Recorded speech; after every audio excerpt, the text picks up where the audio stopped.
aujourd'hui Clarisse Castan, entrepreneur déterminée, qu'on aime beaucoup. Ça va Clarisse? Ça va très bien, merci beaucoup Alison de cette invitation, je suis hyper heureuse d'être avec vous. Merci à toi, on est ravis. Clarisse, je vais te présenter un petit peu. Après plusieurs années au sein du groupe Accor, tu t'es lancée dans l'entrepreneuriat avec ton agence de communication qui s'appelle Ginger & Lemon. Et c'est monté assez crescendo parce que je crois qu'un mois plus tard, j'étais déjà dans le classement des 30 under 30 de Forbes. C'est bien ça? C'est vrai que le classement 30 under 30 de Forbes a été quelque chose qui nous a permis de décoller assez vite et qui nous a donné une belle visibilité. Et au quotidien, maintenant, tu collabores et tu représentes des talents du sport, de la mode, des célébrités. Tu organises des événements pour des maisons de luxe. Donc on peut dire que tu fais du branding d'image, du marketing aussi. Tu as un parcours tellement inspirant qu'il y a Netflix qui te suit depuis plusieurs mois. Je crois qu'on peut un petit peu teaser dessus sans tout dévoiler. Et ce qui est aussi hyper intéressant, c'est qu'en parallèle, tu es très investi dans le côté associatif. On en parlera aussi. Donc après avoir dit tout ça, ce que j'aimerais bien, c'est que toi, dans un premier temps, tu te présentes. Qu'est-ce que tu dirais de toi en quelques mots? Avec plaisir. Qu'est-ce que je dirais de moi? C'est toujours des questions hyper difficiles. J'ai grandi dans le sud de la France, en Aveyron, entre Toulouse et Montpellier. Je suis partie à 17 ans faire une école de commerce à Toulouse, Dublin, Barcelone. Et après mes études, j'arrive à Paris avec la détermination de vouloir bosser dans un grand groupe. J'envoie 150 CV. Au début, j'ai pas forcément de réponse. Et puis, il y a deux grands groupes qui me répondent positivement. Un qui est un pilier du luxe dans le monde, qui est un peu mon rêve de gamine, parce que je voulais être styliste et j'ai toujours voulu un peu être dans la mode à la base. Et de l'autre côté, j'ai un grand groupe hôtelier qui s'appelle Accor, chez qui après je vais aller faire 7 ans. Et je choisis Accor parce que j'ai cette intuition de me dire que, en tout cas, avec le manager que j'ai eu pendant 1 an et demi, il a ce vrai feeling et je pense que l'humain a toujours été très important pour moi. Donc je rentre chez Accor, je suis junior. Justement, c'est on va y venir. Tu rentres chez Accor, tu fais ton parcours ordinaire, je dirais, et d'un coup, à 23 ans, il me semble, tu es directrice de cabinet, puis à la tête donc un lentille de la communication digitale VIP célébrité de toutes les marques du groupe à travers le monde. Comment on réagit aussi jeune? Explique-nous un peu comment ça s'est passé. En fait, si tu veux, je pense que très vite j'avais compris que ma carrière aurait une place importante dans ma vie. Quand je rentre chez Accor, j'ai postulé sur le site internet et c'est vrai que du lundi au vendredi, je travaille avec eux sur. Je suis junior, donc je travaille sur différents sujets, mais plus sur la partie digitale. Le soir, je travaille dans un call center, donc rien à voir avec Accor. Il y a des nuits où je prends des piges dans des supermarchés, hypermarchés pour faire les inventaires. Et le week-end, je travaille de 6h à 20h dans un restaurant. Donc je pense que j'ai toujours eu une vraie force de travail et j'ai toujours eu envie d'avancer très vite. Et en fait, chez Accor, il se passe que je prends de plus en plus de projets transverses et je me fais repérer par la direction. Et effectivement, à 23 ans, je deviens directrice de cabinet. Et j'ai une expérience assez incroyable avec eux. Est-ce que tu sais ce qui les a convaincus? T'en as parlé ou t'as été surprise? Comment ça s'est passé? Quand je suis convoquée par Maud Bailly, qui est aujourd'hui d'ailleurs la CEO Sophie Talmond pour Accor, à l'époque elle a un très gros poste aussi, elle me convoque dans son bureau, c'est ma N+5, et elle me dit écoute Clarisse avec Sébastien qui est le président directeur général du groupe. Accor, il faut savoir c'est quand même 240 000 employés, plus de 5 000 hôtels, et ils sont présents dans 110 pays, donc c'est au niveau monde. Quand Maud me convoque dans son bureau et qu'elle me dit écoute avec Sébastien on est en train de faire toute une nouvelle organisation et on aimerait que tu deviennes directrice de cabinet, je réponds je pense que vous êtes trompée de personne. Et ça a vraiment été ça, tu vois, ma réaction où je me disais mais pourquoi moi? Oui certes je commençais à travailler avec elle sur des sujets, mais les directeurs ou les directrices de cabinet la plupart du temps ils ont fait l'ENA, ils ont fait Sciences Po, ils ont fait HEC. Je ne viens pas du tout de ce milieu-là. Mais il s'avère que je pense qu'ils voulaient quelqu'un de jeune, avec une vraie force de travail. Avec une vision. Avec des convictions, une détermination, et aussi qui pouvaient former à leur propre façon aussi de travailler. Parce que moi, entre guillemets, tu vois, j'étais un peu leur moule, je m'adaptais aussi en fonction de comment ils travaillaient, et j'ai appris à travers eux Donc je n'étais pas du tout dans une position d'une personne parfois qui sort de grandes études et qui a l'impression de tout savoir. J'avais peu d'expérience, mais en tout cas j'avais une vraie volonté d'avancer, une vraie force de travail. Et j'étais tellement reconnaissante d'être dans ce grand groupe que j'ai toujours traité Accor comme si c'était ma maison. Donc j'étais prête à beaucoup, et je pense que c'est aussi pour ça que j'ai continué à gravir les échelons chez eux. C'est que les premières années, j'étais aussi hantée par le syndrome de l'imposteur. Donc je restais jusqu'à 3, 4, 5 heures du matin s'il fallait l'éveiller. Et j'ai aucun problème à le dire. C'est intéressant, c'est le goût de l'effort aussi. C'était surtout, j'avais une reconnaissance éternelle d'avoir été propulsée directrice de cabinet, de travailler avec des personnes qui étaient beaucoup plus expérimentées que moi. J'apprenais tellement, et j'avais cette angoisse de me dire putain, si on me pose une question sur la bourse, sur la fermeture du marché financier d'hier soir, sur des sujets sur lesquels je n'étais pas forcément calée, j'avais toujours peur de les décevoir. Et ça a mis un peu de temps à passer. Mais oui, le job de DIRCAB, c'est vrai que ça a été un vrai tournant dans ma carrière. Et que je suis éternellement reconnaissante de la confiance qu'on m'a fait pour mon si jeune âge. Et voilà, j'étais une femme de 23 ans où je pense que sur le papier, il n'y a pas grand monde qui m'aurait fait confiance. Tu t'occupais aussi des VIP et célébrités. Qu'est-ce que tu faisais au quotidien pour les gens qui ne connaissent pas forcément ce type de poste? En fait, quand je suis directrice de cabinet, la présidence me demande de travailler sur un partenariat entre Accor et le club de foot qui est Paris Saint-Germain. Accor devient sponsor principal, donc c'est vrai que quand vous êtes sponsor principal, vous avez le naming sur le maillot, donc il y a une vraie exposition médiatique, notamment quand on a des joueurs comme Messi, Neymar ou Kylian qui ont 150 millions de followers sur les réseaux. Donc il y a ce sujet visibilité, et il y a aussi le sujet où on a des hospitaliers, donc on a des loges au Parc des Princes, et quand on signe ce partenariat, le président me demande de m'assurer que si jamais il y a quoi que ce soit par rapport aux joueurs, donc c'est par rapport au shooting, par rapport au fait qu'ils puissent venir dans les hôtels Accor pendant leurs vacances, ou quand à Paris ils veulent aller au restaurant.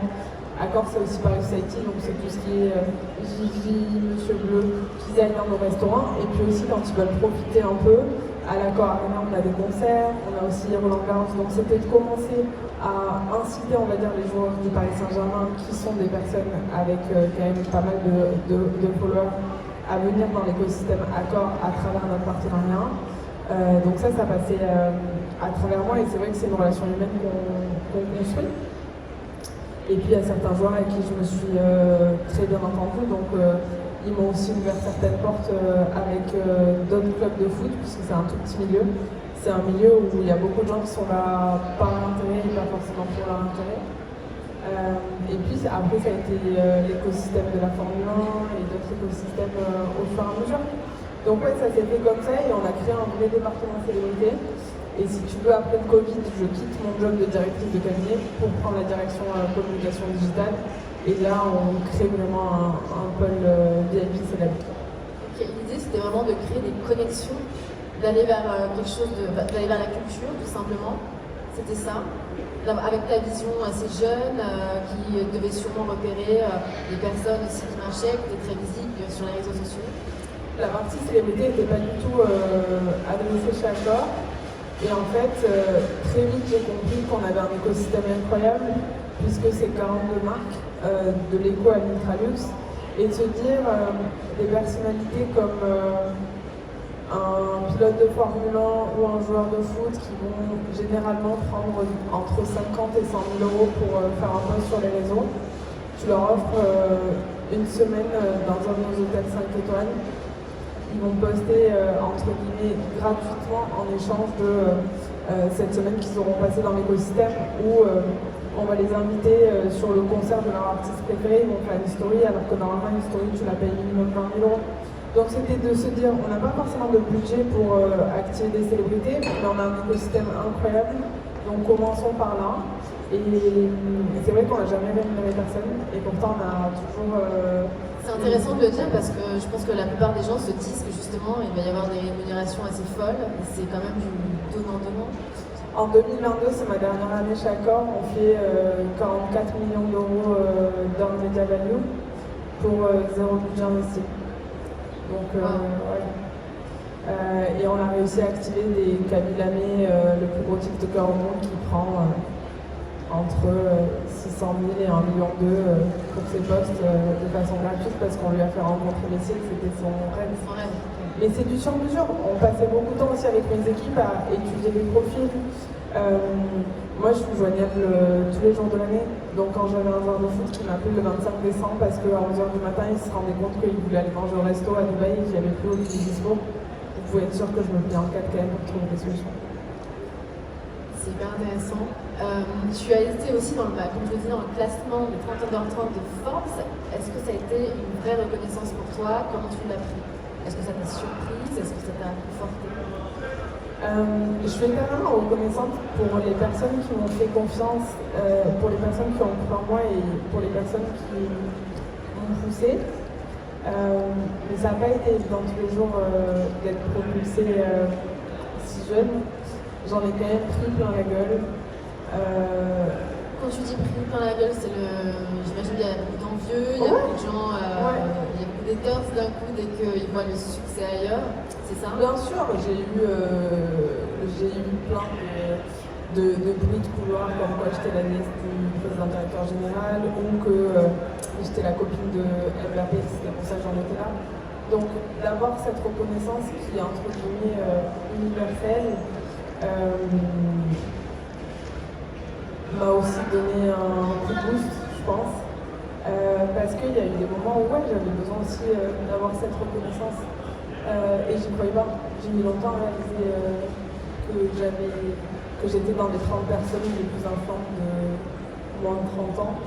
C'est quand même dingo et je sais même pas si un jour j'avais osé en rêver, mais ça fait du bien effectivement d'avoir des reconnaissances extérieures. Parce que parfois on se fait prendre par notre spirale, on va dire. La tête dans les dents. Ouais. Et c'est intéressant ce que tu dis, on en parlera davantage côté profil d'entrepreneur. Mais quand tu nous dis qu'il y avait des bruits de couloir, et comment tu arrivais à passer au-dessus? Je me suis blindée au fur et à mesure.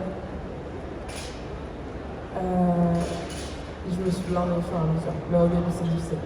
Je ne vais pas mentir, en plus je suis quelqu'un qui a toujours voulu être aimé par les gens depuis que je suis gamine. Donc même si c'est 90% de gens positifs et 10% où ils aiment bien passer du temps à détruire les autres, c'est comme ça, c'est la nature humaine. Ça t'affecte forcément. Après, je suis quelqu'un qui, maintenant, j'ai appris à avancer avec. Ce qui m'atteint le plus, c'est c'est si on s'attaque à mon entourage. Si on me touche moi, pour l'instant, ça va maintenant. C'est blindé. J'ai essayé de me blinder, je dis pas que c'est évident tous les jours, mais ouais, j'ai appris à me blinder. Comme je disais, t'as lancé ton agence de communication internationale, on y reviendra. Et un mois après, tu étais dans le classement, ça a été le meilleur timing pour toi? En fait, c'est bizarre parce que bon, évidemment, quand j'ai quitté Accor, c'était déjà prévu depuis 5 mois. Et donc, le lancement de l'agence était aussi prévu depuis 5 mois. Et Forbes, tu sais, les jurys, ils sont quelques mois avant. Donc, l'annonce de ma boîte et l'annonce de Forbes étaient très rapprochées. Et donc, c'était ultra... C'était parfait, quoi. Ah ouais, c'était une coïncidence de fou. Et c'est vrai que ça nous a aidé. Bien sûr, ça nous a aidé. On va passer à la seconde partie, les défis de l'entrepreneuriat. Parce qu'on contextualise, tu es chez Accor, tu as quand même un super poste, tu as une certaine sécurité. Comme on disait, il doit y avoir un peu d'envie autour de toi. Pourquoi d'un coup tu te lances dans l'entrepreneuriat, tu prends ce risque? Je suis quelqu'un qui marche beaucoup à l'intuition. Mon rêve, c'était effectivement d'être dans un grand groupe, d'être PDG d'un grand groupe à mes 50 ans, on va dire. Fin 2022, j'arrive à un moment où ça fait 7 ans que je suis chez Accor et je me fais de plus en plus chasser par des grands groupes avec des jobs qui ont l'air très sympas, avec des salaires très sympas. Et bizarrement, j'en aurais rêvé quelques années auparavant. mais j'ai pas la petite femme. Et moi, je marche comme ça. Je sais que s'il n'y a pas un truc au fond de moi qui me dit vas-y, Clarisse, je vais pas être heureuse. Donc je me dis, ok, les autres grands groupes, t'as pas forcément envie d'y aller. Accord, t'aimes profondément ce groupe, mais t'as atteint un peu ton plafond de verre. Et j'avais de plus en plus de célébrités via le réseau que j'avais créé au fur et à mesure des années qui me disaient Clarisse, viens bosser avec nous.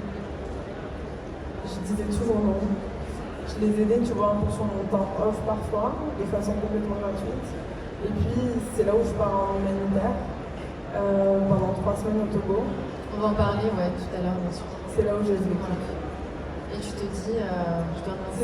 C'est là où j'ai vécu et je me dis, en fait, au fond de toi, t'as envie de lancer ton propre business, ce à quoi j'avais jamais pensé auparavant.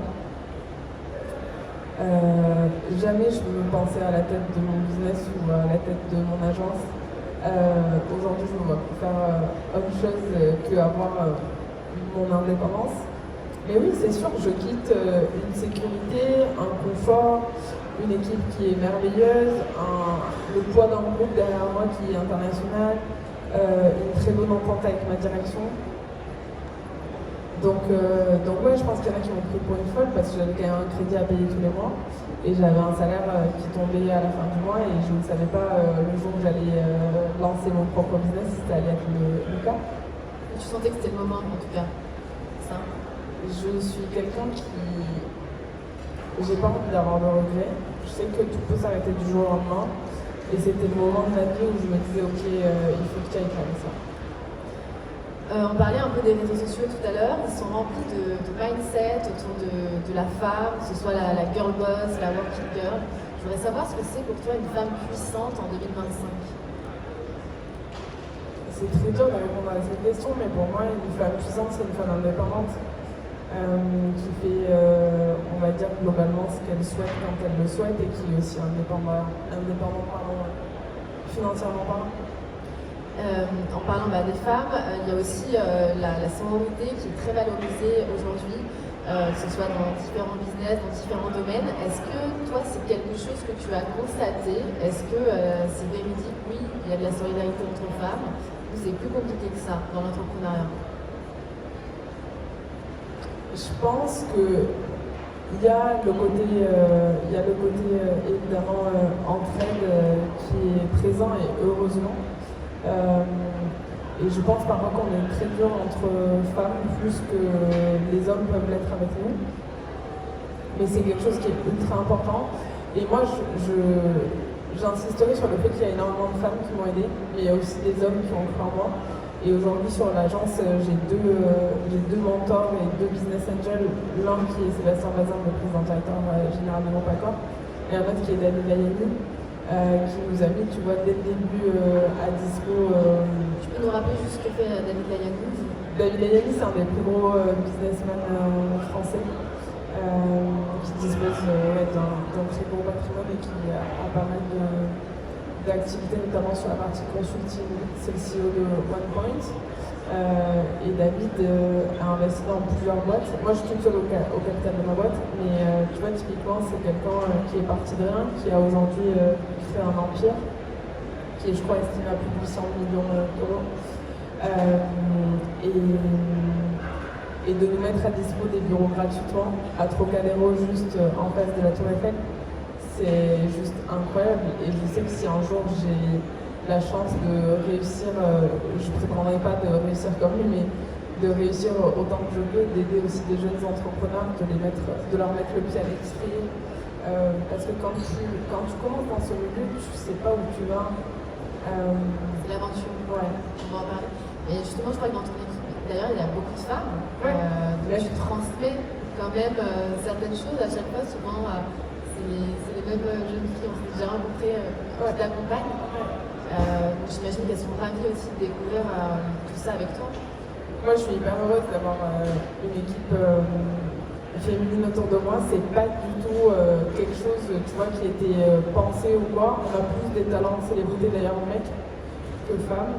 Mais c'est vrai qu'aujourd'hui, j'ai la chance d'être entourée que de femmes et certaines différences là. Mais il y a juste notre avocat qui est un mec et notre comptable qui est un mec aussi. Sinon, on est en mode on est un mode woman dans la team.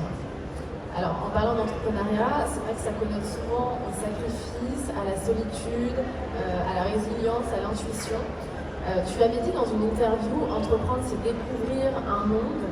Est-ce que le doute a de la place dans ton quotidien? J'ai aucun problème à dire que je doute tous les jours et que je remets beaucoup de choses en question, c'est normal. Ça fait partie du projet. Je serais une petite conne à dire que je sais tout sur tout et que je sais exactement où je mets les pieds partout, c'est pas vrai. J'ai encore des doutes. Et heureusement parce que je pense que ça te permet de te remettre en question et que ça te permet d'avancer. Et comment tu les gères justement? Comment je les gère? J'ai mes 2 business angels quand même qui me permettent de me remettre, on va dire, les pendules à l'heure quand je suis en perdition sur certains sujets. J'ai mon équipe que j'écoute beaucoup quand même. Qui me connaissent très bien et qui savent aussi me orienter. Carla qui travaille avec moi déjà chez Accor, qui m'a suivi sur le Ginger, donc elle me connaît assez par cœur. Et puis j'ai aussi eu un coach qui m'a accompagnée et qui m'a aidée, mais tu vois c'était plus pour régler des choses à mon avis perso, mais qui avaient un impact aussi sur mon pro. C'est un coach, quand on dit un coach pour au quotidien te porter, c'est ça, t'encourager, Ouais, c'était quelqu'un que je voyais de façon mensuelle et c'était plus, tu vois, coach thérapeute qui m'a énormément aidé à comprendre certains de mes comportements et certains de mes questionnements et certains de mes doutes parce que je suis quelqu'un qui réfléchit beaucoup, j'ai du mal à poser mon cerveau. Je me réveille la nuit, tu vois, pour faire mes tout, pour refaire certaines situations dans ma tête, de me dire ah ouais, je vais faire ça comme ça. Je me pose beaucoup de questions, je vais analyser beaucoup les situations et c'était pour me soulager comme ça aussi de se dire ok, il y a des moments où mon cerveau se pose. Je voudrais savoir quelle est la qualité nécessaire d'un entrepreneur, d'une entrepreneur pour toi? À minima, la détermination. Tu es obligé d'être déterminé et de ne pas lâcher parce que tu feras forcément face à des situations qui sont inattendues, des situations qui sont difficiles à gérer. Donc c'est de trouver des plans B, c'est ça? Ouais. Prêt à ça? Ouais, et puis moi je pars du principe que tant que tu sauves pas des vies, il n'y a rien qui est grave. Tant que ça touche pas la santé et la mort, oui c'est chiant, oui c'est dur, oui. Quand tu peux avoir plein de soucis, mais je pense que quand ça touche pas à ces 2 dimensions-là, tu peux toujours trouver des solutions. Si tu devais faire un premier bilan de ton expérience avec ta société, ton agence de communication, ce serait quoi? Sincèrement, je suis hyper contente de cette première année complète qu'on a fait. Ça n'a pas été rose tous les jours, mais on a énormément de chance. Il n'y a pas de bois, mais bon, vous avez compris. On a prospecté personne, on a beaucoup de chance parce que les clients sont venus à nous. On travaille dans un univers luxe et lifestyle qui est un univers aussi hyper exigeant. On a des clients que j'aime profondément et être animé, tu vois, sur ça, de se dire tous les jours tu travailles avec des gens que t'aimes et pour des gens que t'aimes, c'est une chance dont je suis hyper consciente. Alors on va parler justement de la vision de Ginger & Lemon, qui est une agence de communication internationale. Cette dimension, elle était importante pour toi, les débats?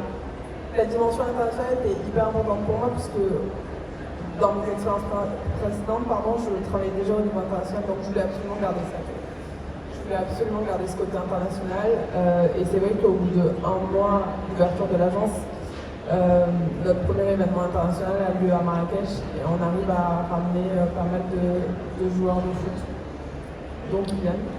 Donc j'étais hyper heureuse qu'on puisse faire ça et aujourd'hui on développe au fur et à mesure le Moyen-Orient et on a de plus en plus d'opportunités aux États-Unis, mais oui c'était hyper important pour moi qu'on joue directement dans la grande cour. Et d'ailleurs pourquoi ce nom Ginger & Lemon? Parce que c'est ma drogue, c'est ce que je bois tous les jours, du gingembre et du citron avec de l'eau chaude. C'est ton shot d'avenir. Ouais, et d'ailleurs à tous les entrepreneurs quand vous vous lancez c'est hyper rare de trouver un nom de boîte, donc ouais on est parti là-dessus. Tu collabores avec des marques de beauté et de mode prestigieuses. Toi, personnellement, quel est ton rapport à la mode et à la beauté? Qu'est-ce que tu aimes? J'ai toujours été passionnée de mode, comme je te le disais en intro, je voulais être styliste quand j'étais petite. Je me souviens que j'arrachais les papiers de magazine, je faisais des tableaux, je dessinais énormément, etc. Donc oui, je suis toujours très proche du milieu de la mode. C'est un secteur que je surveille beaucoup. Mais je suis pas une fashion addict ou quoi que ce soit non plus, tu vois. C'est juste un domaine qui m'intéresse énormément. Il y a des designers qui quand même, quand ils parlent, ils sont marqués ou elles sont inspirés. Bien sûr, on regarde. Déjà en France, on a énormément de chance, mais il y a une petite marque française que j'aime beaucoup. Et d'ailleurs, ils font leur premier show là sur cette fashion week qui s'appelle Kamad. Ils travaillent qu'avec du upcycling. Il y a la marque de Pauline Ducruet, la fille de Stéphanie Monaco, qui pareil travaille avec des pièces canons en jean que j'aime beaucoup. Il y a à Paris, que je porte énormément, qui est la marque de deux Françaises à New York sur de la fourrure vegan. Il y a American Vintage, qui est une marque française aussi que j'aime profondément. Et sur les bijoux, c'est vrai que je suis une vraie fan et j'ai la chance de collaborer avec eux, c'est Tiffany & Co. Ok, très bien. Et en beauté? Et en beauté, j'avoue que je suis quelqu'un qui utilise les mêmes choses depuis des années. Mais il y a deux marques que j'aime beaucoup, allez, trois. Herborian, La Roche-Posay et Dior Beauty. Les produits que tu utilises au quotidien? Ouais. La Roche-Posay, j'utilise la crème éclat. Herborian, il y a un sérum que j'adore. Et Dior Beauty, c'est tout ce qui est fond de teint et mascara. Question un peu second degré, mais qu'est-ce qu'il faut esquiver à tout prix dans la mode, selon toi, en 2025? J'essaye moi au maximum de plus avoir des choses qui proviennent des animaux, donc d'utiliser du simili-cuir et de la fausse fourrure. Et ça, c'est vrai qu'à Paris, ils font vraiment des manteaux. T'as l'impression que c'est la fourrure, c'est que du vegan, c'est incroyable. Tu en parlais juste avant, mais en quoi consiste ton activité avec les marques?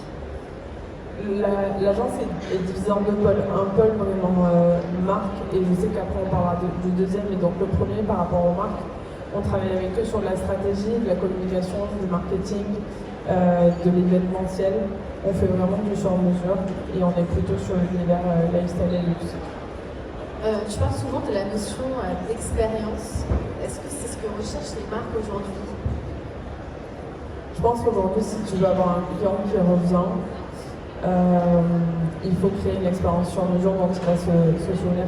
Surtout sur ce secteur-là où tu fais face à des clients qui peuvent souvent tout s'offrir.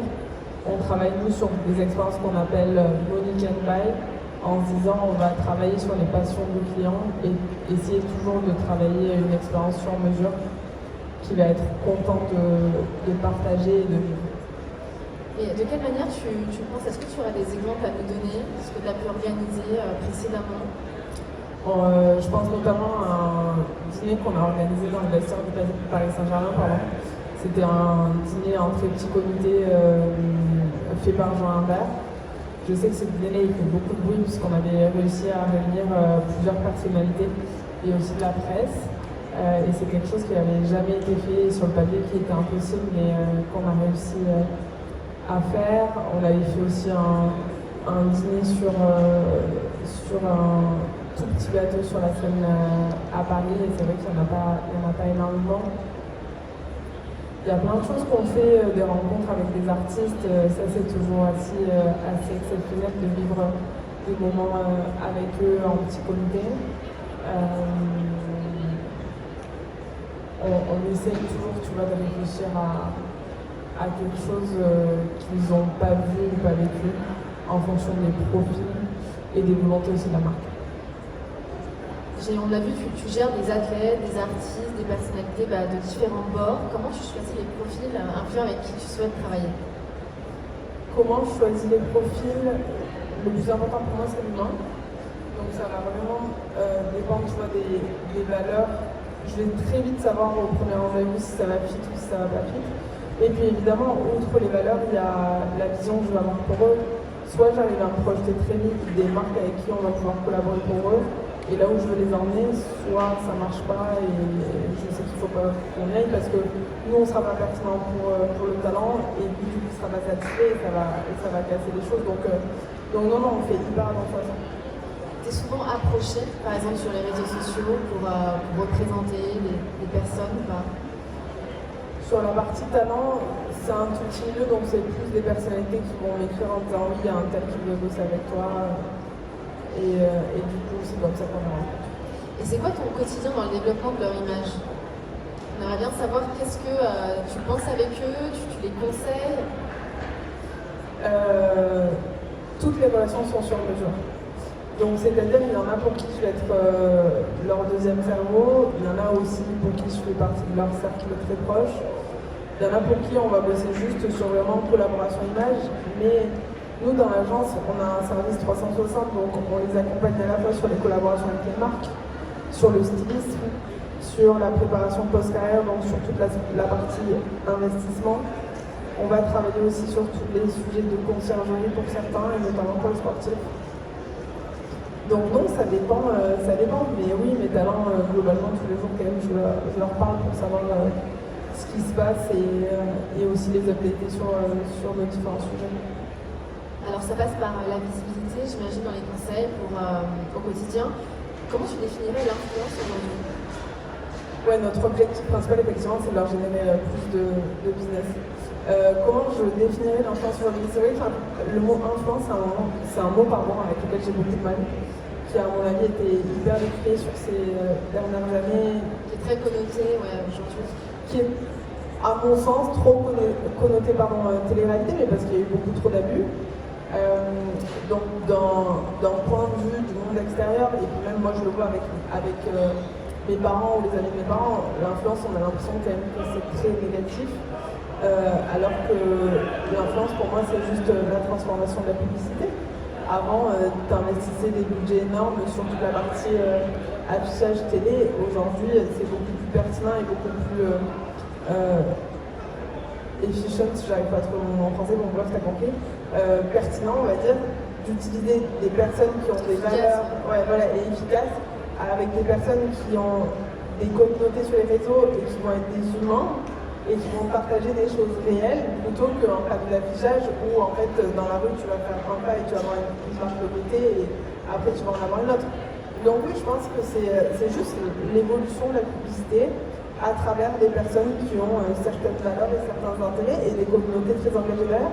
Et qui ont une cible, voilà. Bien sûr, en fonction des marchés que tu veux cibler, en fonction des âges que tu veux cibler, tu vas beaucoup plus précisément sur les personnes que tu veux toucher, bien sûr. Alors le média s'adresse principalement aux milléniaux, à la Gen Z. Faut dire que la Gen Z, elle est vraiment souvent dans le fantasme de ce qu'on voit sur les réseaux sociaux. Je vous l'avais dit une fois, Instagram, c'est ce que l'on veut montrer. Est-ce que tu penses que pour eux, c'est facile de faire la différence? Est-ce que c'est palpable? Non, je pense justement que c'est très difficile. Je pense que la télé-réalité et les réseaux sociaux ont abîmé la vision un peu des plus jeunes générations. Moi j'ai beaucoup de chance parce que j'ai une équipe qui est jeune mais qui a la dalle et qui travaille énormément. J'ai quand même fait face à d'autres profils, notamment quand je donne des cours en école, qui ont la flemme, qui veulent juste devenir influenceurs et gagner beaucoup d'argent comme ça. Et la vie c'est pas ça en fait. Qu'est-ce que tu leur dis justement quand tu as ce discours-là? J'essaie de leur ramener les pieds sur terre. J'ai avancé vite.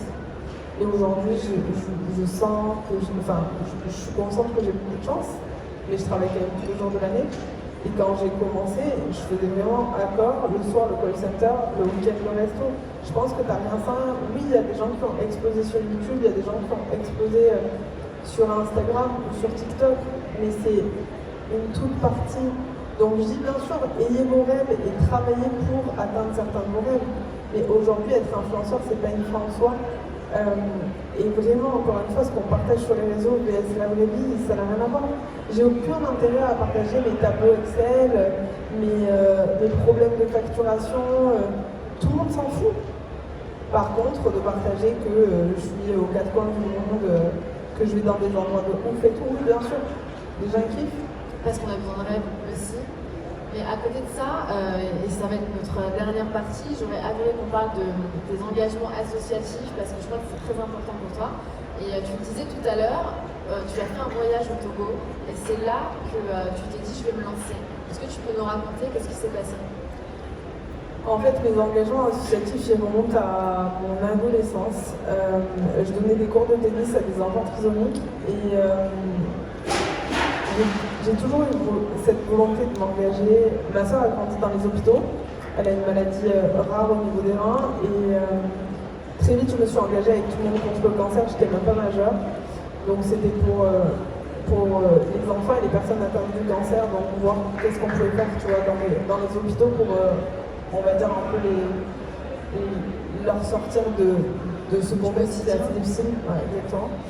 Quand je suis arrivée à Paris, et notamment après ma rencontre avec Paola Locatelli, qui est une de mes meilleures amies et qui est marraine de l'association AIDA, je me suis aussi engagée avec eux. Donc ça, c'est vraiment pour les enfants et les jeunes qui sont atteints du cancer. Et si tu veux, tous nos talents, c'est l'engagement. Moi, je travaille avec aucun talent qui ne peut pas être engagé. Soit ils viennent avec nous dans les hôpitaux, soit ils mettent des places de concert ou des places de spectacle pour ces enfants-là et les faire sortir justement de ce quotidien à l'hôpital. Et ça faisait un moment que je voulais partir aussi et m'engager sur les enfants en Afrique. Et donc je pars au Togo pendant 3 semaines, fin 2022, début 2023, avec Paola notamment. Et à ce moment-là, je crois que j'ai le déclic de me dire, ok, en fait, je veux avoir un sens à ma vie et ce que je veux vraiment au plus profond de moi, c'est d'avoir ma fondation. Et peut-être que, tu vois, peut-être que de créer mon business va me permettre de continuer mes engagements à côté, mais aussi de créer quelque chose que je pouvais vendre et qui va financer ma fondation derrière. Tu nous en avais parlé de ton projet de fondation. Et quelles seraient ces missions? Alors ça, c'est mon problème global, c'est que moi, je veux tout faire. Il y a évidemment un vrai sujet par rapport aux enfants. En Afrique, je travaille avec le Togo, la Côte d'Ivoire et le Congo sur plusieurs orphelinats. On en a aussi un à Bali qu'on essaye d'aider, puisqu'en Indonésie, les enfants hors mariage ne sont pas autorisés, donc il y a un nourrisson qui décède par jour. On a aussi un orphelinat avec qui on bosse à Marrakech, donc il y a évidemment les enfants sur lesquels j'ai un attachement particulier. Il y a les femmes, donc aussi aider les femmes à justement sur toute la vie professionnelle, et puis j'ai aussi, parce qu'il y a quelqu'un autour de moi qui a été concerné par le sujet, mais sur les femmes battues. Et après, le dernier pôle de la fondation, ce sera sur les animaux. J'ai toujours grandi avec des animaux qu'on a recueillis, qui étaient soit des chiens battus, soit des chats abandonnés. Donc ça fait partie aussi des choses qui sont ultra importantes pour moi. Tu penses déjà à un nom? Non, j'ai toujours pas de nom, mais je sais que je pousse notamment Éponine qui m'accompagne sur la partie administrative et mon comptable pour que la fondation soit créée là cette année. Okay. Je vais aller très très vite parce qu'on commence aussi à avoir des intérêts de certaines personnes qu'on rencontre pour mettre des fonds dans la fondation. Mais voilà, la boîte, enfin mon agence elle n'a pas encore 1 an et demi, donc je sais aussi qu'il faut que je me calme et qu'on structure au fur et à mesure, mais la fondation ne devrait pas trop tarder en vrai. Je le disais tout à l'heure, il y a Netflix qui fait des prises de vue depuis plusieurs mois, il me semble, avec toi, qui t'accompagne dès que tu as un événement assez fort. Est-ce que tu peux nous en dire quelques mots? Parce qu'a priori, il y a un documentaire qui devrait sortir assez rapidement. C'est un projet qui est encore ultra confidentiel, mais effectivement, on a un documentaire. C'est la première fois que M6 et Netflix collaborent en France. Et donc, il y aura un documentaire qui sortira sur mon parcours dans les mois qui viennent. Ça va être par épisode? Oui. Ouais. On part sur une saison 1 avec 5 épisodes. Ok. Qu'est-ce que tu aimerais que ce documentaire insuffle à la jeunesse d'aujourd'hui? Parce que j'imagine qu'on va pouvoir côtoyer pas mal de personnalités influentes qui parlent aux jeunes sur les réseaux ou en règle générale. Qu'est-ce que tu aimerais que ça les inspire? Je pense que c'est pour effectivement donner de l'espoir. Je pense qu'aujourd'hui l'entrepreneuriat est devenu aussi quelque chose de ultra sexy, donc de voir aussi les backstage, de se dire que je n'étais pas du tout prédestinée à cette vie-là. Comme je te l'ai dit, j'ai grandi dans un village de 900 habitants au fin fond de l'Aveyron au milieu de la campagne. Je connaissais absolument pas le milieu parisien, encore moins celui des paillettes. Donc je pense qu'avec beaucoup de travail, en restant proche de ses valeurs et en se concentrant sur l'humain, et aussi il faut croire en ses rêves, on peut arriver à beaucoup de choses. Donc oui, si je peux, à travers mon parcours, un peu inspirer les jeunes, j'en serais hyper contente. Et puis on va montrer aussi le côté engagement avec les autres. Est-ce qu'on peut savoir sur quel projet tu travailles en ce moment? Qu'est-ce que tu prépares? Oula, alors là on travaille sur plein de projets cette semaine, c'est la Fashion Week, donc il y a pas mal de choses. On travaille aussi sur les actus de nos talents, on en a pas mal qui sont en tournée actuellement et qui vont aussi tourner certains films, donc on les accompagne sur certains sujets. Et là toutes les marques sont très emballées pour Cannes, donc on est en train de préparer Cannes et le Grand Prix de Monaco, ça y est c'est parti. Même si c'est dans quelques mois, on a besoin de tout finaliser, j'espère, d'ici 15 jours. Et ma dernière question, j'aimerais bien savoir où tu te projettes dans quelques années. C'est toujours très difficile, mais j'espère que dans quelques années, je serai consacrée à la fondation. Uniquement. Ouais, j'espère. J'espère, et plusieurs fois, j'ai voulu tout couper et passer 100% de mon temps avec la fondation. Mais c'est un écosystème qui fonctionne ensemble, c'est-à-dire que plus je vais avoir du réseau, plus je vais pouvoir avoir de l'impact. Parce que si moi je me bats, de la visibilité. Exactement, si moi je me bats toute seule à mon échelle, j'aurai moins d'impact que si y a des personnes avec des grosses visibilités aussi qui se battent à mes côtés pour ces causes-là. Et qui t'accompagnent au quotidien. Ah, bien sûr. Merci beaucoup Clarisse. Merci beaucoup pour ce talk. C'était vraiment un plaisir.